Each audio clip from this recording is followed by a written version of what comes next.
Là, je voudrais vous présenter deux personnes, Sana Saïtwali et Moussa Camara.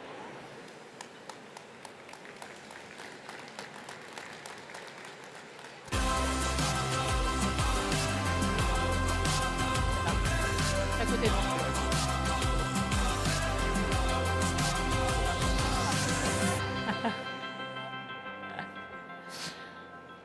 Alors, ce qui est sympa, c'est que Moussa et Sana ont passé leur jeunesse ensemble, dans les mêmes quartiers à Cergy. Ils se connaissent très très bien, ils ont même commencé leurs engagements ensemble. Alors, pour ceux qui ne connaissent pas, Sana, donc Saïtwali, est militante écologiste. Elle est cofondatrice de Banlieue Climat. Banlieue Climat, c'est une association en fait qui relie tous une justice environnementale et aussi une justice sociale. Je vous conseille vraiment d'aller regarder. Et récemment, ils viennent d'ouvrir à Saint-Ouen la première école populaire du climat, qu'ils ont co-construit avec les jeunes des quartiers. Et Moussa Camara, lui aussi est originaire de Cergy. Il est fondateur d'une association qui s'appelle Les Déterminés. Les Déterminés, je vous conseille vraiment d'aller voir. L'idée, c'est de faire des formations gratuites pour des jeunes des quartiers, pour les aider à entreprendre et aussi les amener vers l'employabilité. Alors, avant de rentrer vraiment dans le vif du sujet sur leurs différentes associations, je vais vous demander à tous les deux, en fait, quel est votre feu intérieur, en fait. Qu'est-ce qui vous anime, tous les deux? Sana, on va commencer par toi. Alors bonjour à toutes et à tous, merci Dorothée de nous accueillir.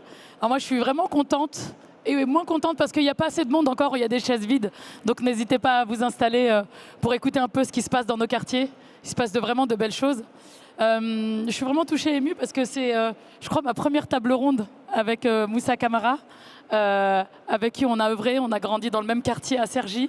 On a fait beaucoup de choses et ça a un sens et une histoire par rapport à mon engagement.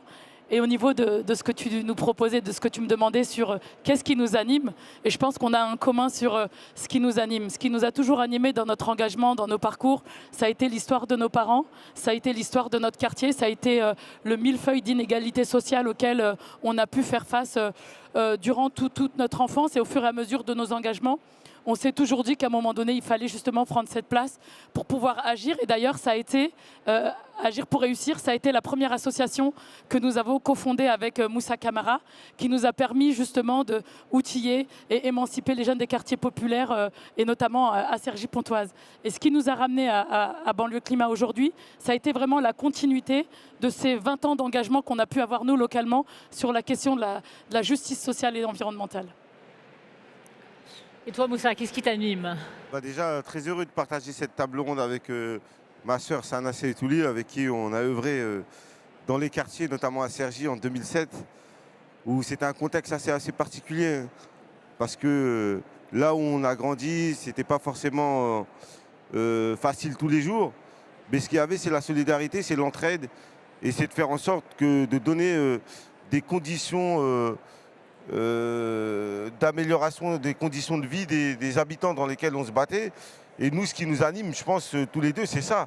C'est comment on améliore la vie des gens qui sont autour de nous, qui nous ressemblent et qui font des choses exceptionnelles, quotidiennement, qu'on ne voit pas forcément, qui ne sont pas forcément mis dans la lumière. Et c'est tous les jours ce travail-là qu'il faut renouveler. Alors on le fait de manière différente aujourd'hui.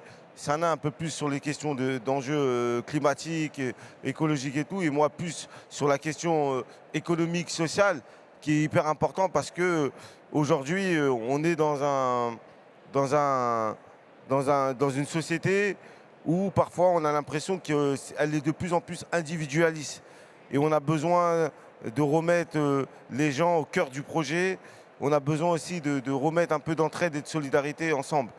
Et ça, c'est hyper important pour nous. Et moi, ce qui m'anime au quotidien, c'est de pouvoir, à mon niveau, à mon échelle, impacter la vie de centaines de milliers de jeunes qui veulent se lancer dans un parcours professionnel ou entrepreneurial, peu importe. Ce sont pour moi des outils qui permettent en fait, d'aller beaucoup plus loin. Donc voilà, aujourd'hui, on est là pour partager un peu ce moment avec les gens qui sont là, avec vous, et ce qu'on fait quotidiennement. Alors, on sait qu'en fait, derrière chaque engagement, il y a des rencontres, il y a des inspirations. Toi, Moussa, tu as été particulièrement touché par ton voyage aux États-Unis. Est-ce que tu peux nous raconter en fait ce que ça t'a apporté et comment est-ce que ta vision a changé un petit peu? Et voilà, qu'est-ce que t'en as retenu en fait? Moi, j'ai eu beaucoup de déclics, de rencontres. Moi, je le dis souvent. Moi, dans ma vie, je ne suis pas un génie, je n'ai pas un talent particulier. Sinon, j'aurais été. T'es J'aurais débrouillard plein de quand même. projets. J'aurais plein de Depuis que t'es tout petit. Tu fais Mais par plein de contre, je choses. suis quelqu'un qui s'est fait grâce aux gens, on rencontre des gens. Et pour moi, la rencontre, elle est hyper importante. Mais avant tout ça, ça a été aussi des gens qui nous ont fait confiance, qui nous ont tendu la main. Moi, à l'époque, quand je crée ma première entreprise, je rencontre un dirigeant qui me fait confiance. Et cette confiance-là, j'étais obligé de me montrer à la hauteur de cette confiance. Et après, il y a eu le voyage aux US, qui a été aussi un déclic. Qui n'avait pas forcément été un déclic, ça a été un déclic dans ma capacité à me dire qu'en vrai, tout était possible. Ouais. C'est dans le sens où peut-être que moi, à mon niveau, je pouvais me limiter sur un certain nombre de sujets et tout, de projets. Et en fait, quand je suis allé là-bas, en fait, j'ai vu les différences, mais aussi j'ai vu aussi la chance que j'avais en tant que jeune Français de pouvoir voyager, de pouvoir rencontrer des gens différents et de me dire qu'en fait, finalement, je me limitais et que je pouvais aller beaucoup plus loin. Et quand je reviens, voilà, on a fait pas mal de voyages. Sana aussi, elle nous a accompagnés et qui a participé. Ça a été intéressant de voir la capacité des gens de croire en leurs projets, de croire en leurs rêves et de mettre les moyens pour y arriver. Donc ça aussi, ça a été un déclic. Et moi, je dis souvent aux jeunes, en fait, finalement, peu importe, parce que là où on est né, Sana peut en parler, les chances de réussite n'étaient pas au rendez-vous. Ouais.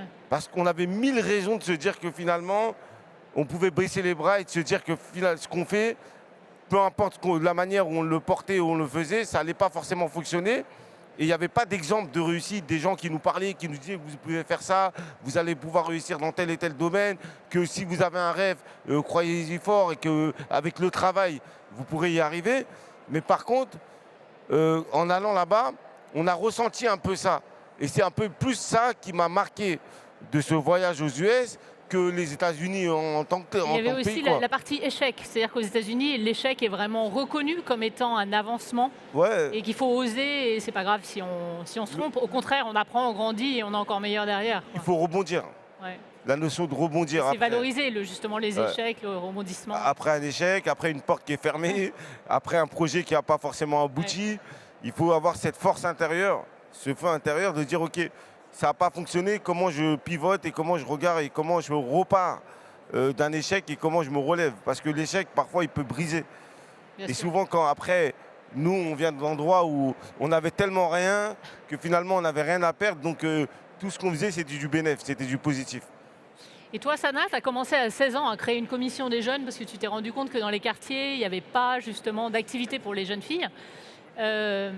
Pourquoi est-ce que tu n'as pas juste constaté justement ce problème-là et au contraire, tu as eu envie d'agir? Alors effectivement, moi, mon engagement, alors je suis un peu plus âgée que Moussa, c'est mon petit frère d'engagement. Et effectivement, très tôt, moi, ce que j'avais repéré, ça a été les inégalités qu'on pouvait recevoir, nous, les filles, en étant dans son quartier.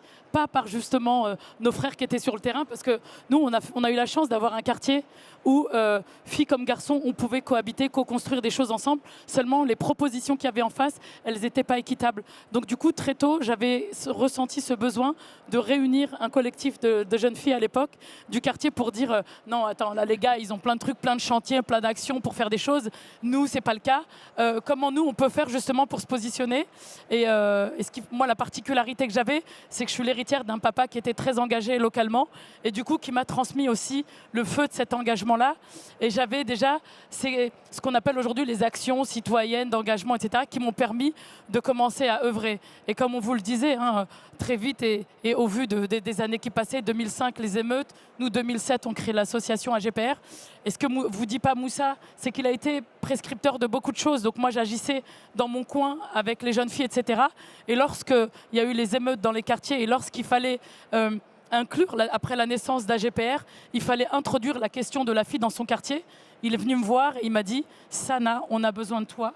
Il faut absolument qu'on travaille ensemble. Avant d'aider les autres, tu dois aider ton quartier. » Et ça, c'est une phrase, je ne sais pas si je te l'ai déjà dit, qui m'a toujours marqué. Avant même d'aller à l'extérieur, on a un travail à faire chez nous. Et c'est là où on s'est rassemblés, on a travaillé sur différents sujets. Et d'ailleurs, toutes les questions qu'on porte aujourd'hui avec Banlieue Climat, ça a été aussi des graines que nous avions semées à l'époque avec AGPR sur des questions éco-citoyennes. On avait coordonné les premières actions autour du développement durable et ça a été à l'époque inédit et de rapporter justement la question de l'écologie haute. Et la précarité était tellement au cœur, la question sociale, qu'il a fallu avoir des priorités et que du coup on a fait des choix. Et on a mis en place des actions, des projets ponctuels. Et c'est ce qui a fait que des années après, au vu de l'urgence climatique, à échelle nationale, on a nous décidé, avec d'autres rencontres que j'ai pu faire avec Abdelali, Ferris et Sefiu, de pouvoir se dire, à échelle nationale, on va porter la voix tous ensemble et aller chercher justement tous ces acteurs invisibilisés qu'on ne voit pas. D'ailleurs, j'en vois ici qui sont venus nous rencontrer, qui font des choses incroyables et qui ne sont pas mises en lumière sur les questions d'écologie populaire de manière générale.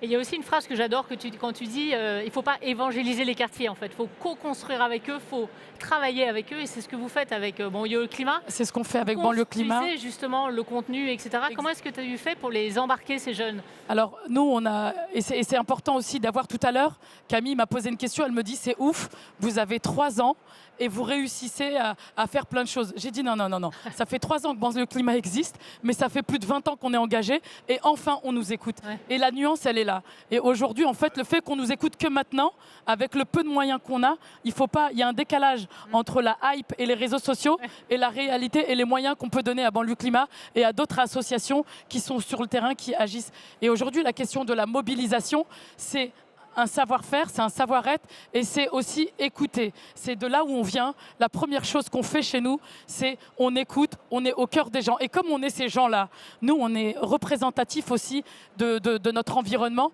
Et donc, du coup, on a ce truc qui fait qu'on a cette accroche intuitive, instinctive qui se fait. Et puis, il y a aussi tout le respect derrière qu'on met en place. Avec Banlieue Climat, nous, la méthode que nous avons mis en place pour aller mobiliser sur les questions citoyennes, c'est 1, les écouter, 2, essayer de venir avec un programme, quelque chose de concret, quelque chose d'utile et quelque chose de valorisant, de reconnaissant. Et c'est pour ça que la création du premier diplôme de la transition écologique reconnu par le ministère de l'Enseignement supérieur, ça a été notre premier combat pour aussi permettre à ces jeunes de dire hey, les gars, une journée, une formation, vous avez un diplôme et c'est reconnu par le ministère de l'Enseignement supérieur. Tout en sachant que les chiffres de l'accès aux écoles supérieures pour les gens des quartiers, on les connaît à peu près tous. Ouais. Et nous, ça a été vraiment ce levier qui nous a permis justement d'embarquer et après d'embarquer sur des projets communs, sur des projets liés à leur environnement, leur vie, etc. Et toi, Moussa, il y a une phrase vraiment que j'adore et tu dis il y a trop de voies de garage dans ce pays. Et pas assez de rampes de lancement, pas assez de pistes de décollage. Est-ce que tu peux nous expliquer justement ce que ça veut dire? C'est le même constat qu'on partage depuis des années, c'est que le potentiel, nous on part du principe que le talent il est partout. C'est les opportunités qui ne sont pas partout et présents. Et l'objectif, c'est de créer des ponts et des passerelles pour essayer de rendre accessibles ces opportunités et faire en sorte que des talents puissent vivre de ce qu'ils ont envie de vivre. Et c'est important. Et nous, avec les déterminés depuis 10 ans, on fait un travail dans les territoires, pas que dans les quartiers, mais dans des villes moyennes aussi, et dans des plus petites villes, pour essayer de faire en sorte qu'on arrive à améliorer et faire en sorte que les gens puissent vivre de ce qu'ils ont envie de vivre. Et aujourd'hui, on voit que c'est pas quand vous allez dans un quartier, par exemple au nord de Marseille, et que vous avez problème de mobilité sociale, vous ne pouvez pas sortir parce que vous n'avez pas le permis et que les bus passent toutes les 2 heures. On n'a pas les mêmes égalités pour pouvoir avoir accès à des opportunités. Et nous, le travail qu'on fait aujourd'hui, on est dans plus de 25 villes en France, c'est de pouvoir aller trouver des solutions à des problématiques qui existent depuis des années et que personne ne réussit. Et aujourd'hui, quand on voit les personnes qu'on a accompagnées autant dans nos programmes d'employabilité, aujourd'hui, ils sont épanouis, ils ont un métier, ils rentrent dans une vie professionnelle et ça change leur vie quotidienne et personnelle. Pareil pour les entreprises et les entrepreneurs qu'on a accompagnés. Aujourd'hui, c'est des gens qui créent des emplois, qui développent de la richesse et qui participent un peu à notre écosystème par le haut. Et si demain on veut régler les problèmes qu'on a aujourd'hui dans notre société, que ce soit des enjeux climatiques, des enjeux de santé, etc., il faut que ça passe par une réponse un peu plus économique, un peu plus professionnelle. Et aujourd'hui, on n'a pas assez travaillé sur les gens, on a plutôt travaillé sur des problématiques sectorielles, mais on n'a pas pris en compte les personnes. Sana le rappelait très bien, les enjeux d'écologie et tout, elle nous en parlait il y a plus de 15 ans, c'est pas il y a 3 ans. quand on faisait des actions, elle a transformé un centre commercial totalement avec des cartons recyclés, etc. En faisant des stands, des boutiques, des commerces, etc. Et ça ne nous parlait pas à l'époque. Et aujourd'hui, on est totalement dans le sujet. Donc, en fait, tout ce qu'on porte, nos initiatives, ce sont des outils pour faire en sorte de trouver des réponses à des problématiques, finalement, qu'on n'a pas forcément adressées. C'est-à-dire, nous, quand on utilise l'entrepreneuriat au Sana Climat, c'est derrière quoi à la fin? C'est comment on arrive à contribuer à l'amélioration des vies des habitants de ces quartiers-là. Parce qu'aujourd'hui, dans ces quartiers-là, c'est pas forcément, on regarde ça sur des prises sociales ou de difficultés, etc. Nous, on regarde ça comme des prises d'opportunités. Il faut savoir que dans nos quartiers, la population, majoritairement, c'est une population qui est très jeune. Il y a énormément de jeunes dans les quartiers. Et aujourd'hui, quand on sait qu'on est dans une société ou dans un pays où dans 20, 30, 40 ans, il y aura plus de seniors que de jeunes, où est l'avenir de ce pays? Elle se passe aussi dans nos territoires, elle se passe aussi dans nos quartiers. Donc il faut former cette jeunesse, il faut les accompagner, il faut leur donner des outils de réussite et il faut faire en sorte que demain, on prépare une jeunesse à affronter les grands changements sociétaux qu'on aura aujourd'hui à affronter. Et ça, c'est un sujet qu'il faut se battre quotidiennement, qu'il faut travailler et qu'il faut trouver des solutions. Et il y en a énormément des solutions. Et par exemple, imagine, j'habite justement dans ton quartier, je voudrais lancer une entreprise. Comment est-ce que je m'y prends? Comment est-ce que ça se passe? Comment est-ce que je peux être accompagné par les déterminés? Ouais, déjà, moi, je pars d'un principe simple. Tout le monde n'a pas vocation à devenir entrepreneur. Bien sûr. Parce que être entrepreneur, c'est beaucoup d'investissements, c'est beaucoup de risques, beaucoup de sacrifices. Et ça, tout le monde n'a pas forcément envie. Il faut respecter tout ça. Et moi, souvent, quand il y a un jeune qui vient nous voir et qui tape à notre porte pour pouvoir entreprendre, la première chose qu'on fait, c'est déjà de le rencontrer, de comprendre d'où vient son idée, pourquoi il veut entreprendre, depuis quand il a eu son idée et qu'est-ce qu'il a fait avant d'être accompagné. Ouais. Donc on conseille toujours d'être accompagné et pas être seul. Et derrière, c'est vraiment de faire un accompagnement personnel, individualisé, mais aussi collectif, qui va lui permettre de se dépasser et d'aller au bout de son projet avec des outils très pratiques, théoriques. On a un accompagnement qui dure plusieurs mois avec des intervenants, des experts qui vont l'accompagner. Et derrière, ça se trouve, il va aller au bout de la création de son entreprise, ou peut-être qu'il ne va pas forcément créer. Mais derrière, ce qui va en dégager, ce qui va gagner de ça, il aura un autre état d'esprit. Il aura aussi une facilité de comprendre comment fonctionner au sein d'une entreprise. Et derrière, ça le libère même pour la suite, quoi. Et peut-être que ça ne marchera pas pour la première, mais dans la deuxième, il pourra réussir. Et donc voilà ce qu'on fait, nous, au quotidien, quand un jeune vient nous voir pour entreprendre. Donc il y a le travail sur lui, et après, il y a tous les outils théoriques et pratiques de l'entrepreneuriat qu'on lui met à disposition pour se lancer.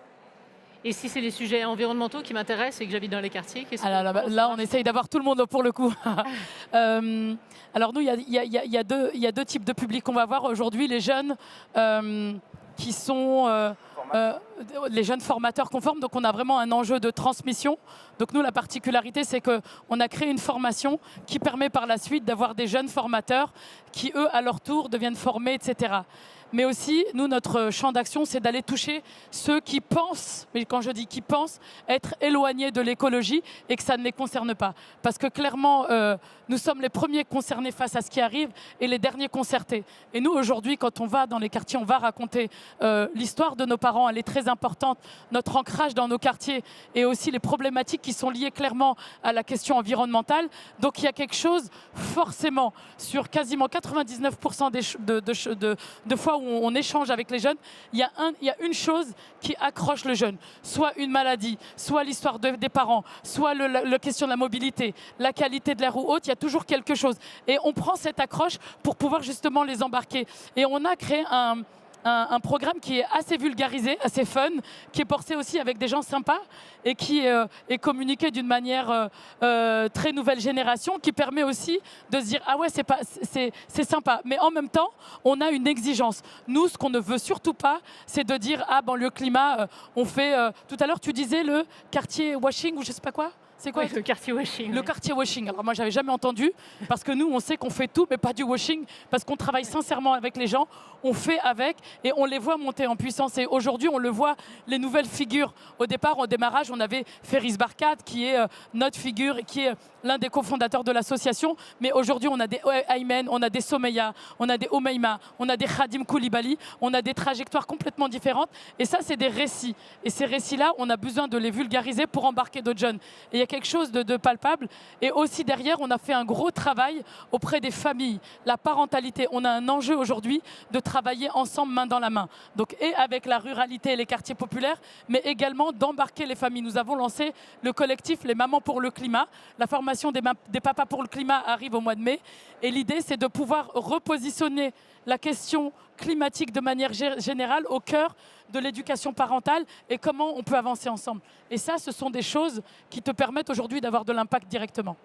Et est-ce que vous avez l'un et l'autre un exemple en fait de jeunes qui a vraiment évolué, grandi grâce à vos actions? Moi, je pense que depuis 10 ans, avec toutes les personnes qu'on a accompagnées, on pourrait en donner des centaines d'exemples. Ouais. Et en fait, au-delà des exemples qu'on a pu accompagner, qu'on a pu faire émerger, il y en a pas mal. Moi, quand je vois Amadou qui a créé son média Banlieusards Nouveaux, qui met en avant des jeunes qui réussissent, qui ne sont pas forcément mis dans la lumière et qui retracent un peu leur parcours. C'est un peu un tremplin, un média assez nouveau, qui fait un travail exceptionnel de terrain qu'on connaît tous aujourd'hui. Et je pourrais en parler de plein d'autres. Mais c'est des gens aussi qui utilisent leur entreprise ou leur projet pour mettre en lumière les autres. Et ça, c'est top parce que c'est la boucle qui reboucle. Finalement, nous, on a pu amorcer la pompe au départ où ils avaient besoin d'un soutien, d'un réseau, d'un accompagnement. Et derrière, eux, aujourd'hui, ils sont en capacité de pouvoir mettre en lumière un certain nombre d'initiatives et de projets que les gens ne connaissaient pas, ne connaisseraient pas s'ils n'avaient pas forcément vu et n'avaient pas mis en avant. Mais derrière ça, en fait, c'est un travail au quotidien. Vous savez, quand nous, on se lève le matin, quand on fait ce qu'on fait, c'est pas forcément simple tout le temps parce que c'est beaucoup d'engagement, d'investissement, parfois pour très peu de résultats. Mais ce qui nous motive au quotidien, c'est de contribuer à tout ça. On sait qu'avec nos initiatives, nos associations, nos organisations, on ne changera pas la société dans son ensemble. Mais par contre, on y contribue. Et je pense que c'est une responsabilité qu'on a prise très tôt et qu'on encourage aussi d'autres jeunes à le faire. Nous, notre préoccupation aujourd'hui, quand on en parle avec Sana, c'est la transmission. C'est comment demain, quand on fera autre chose, parce qu'on sera amené à faire autre chose, comment ce relais sera pris et comment des plus jeunes vont pouvoir porter le projet encore plus haut, encore plus fort que ce que nous, on a porté. Et pour moi, c'est ça la véritable richesse et réussite de ce qu'on peut faire. Ce qu'on fait, voilà, c'est un temps, mais comment aussi ça dure 30, 40, 50 ans parce que ça a été repris, le message est toujours porté, les valeurs sont toujours là. Je pense qu'on aura réussi et on aura accompli pas mal de belles choses. Alors pareil, au niveau des exemples, on en a pas mal, mais je vais vous donner deux schémas, une fille et un garçon. Alors on va avoir plus récemment Aymen, un jeune de 20 ans qu'on a rencontré à Strasbourg en sortant de formation. Il était avec des gros sacs. Je me permets de le raconter parce qu'il le raconte très bien. Et ça m'avait vraiment touché, marqué. Et avec des gros sacs, vous savez, les gros sacs, c'est tati, quoi. Et en fait, il venait de sortir de prison après quelques allers-retours. Il nous regarde, qu'est-ce que vous faites dans mon quartier? On lui explique ce qu'on fait. Donc du coup, le truc, on lui dit, vas-y, viens. Donc il vient à la formation, il pose ses sacs, il découvre la formation. Donc il y a un truc qui commence à capter. Il fait le lien direct dans le cadre de la formation avec ce qui se passe dans le milieu carcéral et il commence à témoigner. Il y a un truc qui l'anime et des traumas qui remontent, etc. Derrière ça, on l'invite à la formation de formateur parce qu'on sent qu'il a un truc. Et donc, du coup, il participe à cette formation de formateur. Et aujourd'hui, ce jeune, Aymen, il a été un de nos premiers salariés. Il est médiateur, formateur au sein de l'association Banlieue Climat. Il est revenu quelques semaines après avec les co-détenus à l'école Banlieue Climat pour être formé. Et aujourd'hui, on va signer avec le ministère de la Justice. Il sera le référent pour porter les formations en prison. Et ça a été son mindset. Et ça, ce sont des récits et et des engagements qui nous touchent. Et ça, ce sont des petites victoires que nous avons. Et à côté de ça, je vais avoir Someya Talbi, une petite de notre quartier qu'on a vu grandir, famille monoparentale. On a toujours vu sa mère se battre, se tuer à la tâche pour lui payer des études, essayer de la faire entrer dans les grandes écoles, ce qui a été très compliqué. Et aujourd'hui, de l'avoir excellé et d'avoir réussi à... Donc elle est formatrice et grâce à la fin, je ne dis pas grâce, mais elle s'est vue être refusée par une grande école à Nantes à plusieurs années. Et cette année, la particularité de son pitch, ça a été ce qu'elle fait avec Banlieue Climat. Et donc, du coup, ils l'ont retenue. Elle a intégré cette grande école et aujourd'hui, elle est formatrice, mais elle est surtout la référente de la COP30 et c'est elle qui travaille, elle est partie au Brésil et c'est elle qui travaille pour amener tout le collectif pour représenter et porter la voix des premiers concernés. Et ça, c'est une victoire pour nous parce qu'on connaît son histoire et c'est une victoire et ça donne vraiment une fissure d'espoir pour cette nouvelle génération. Merci beaucoup à tous les deux.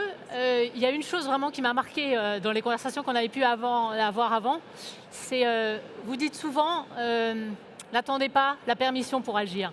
Et ça pour moi c'est hyper important. En fait il faut oser, il faut y aller. On a tous une place dans l'histoire collective à avoir, quel que soit où on vit, et il faut agir dès maintenant. Merci. Merci.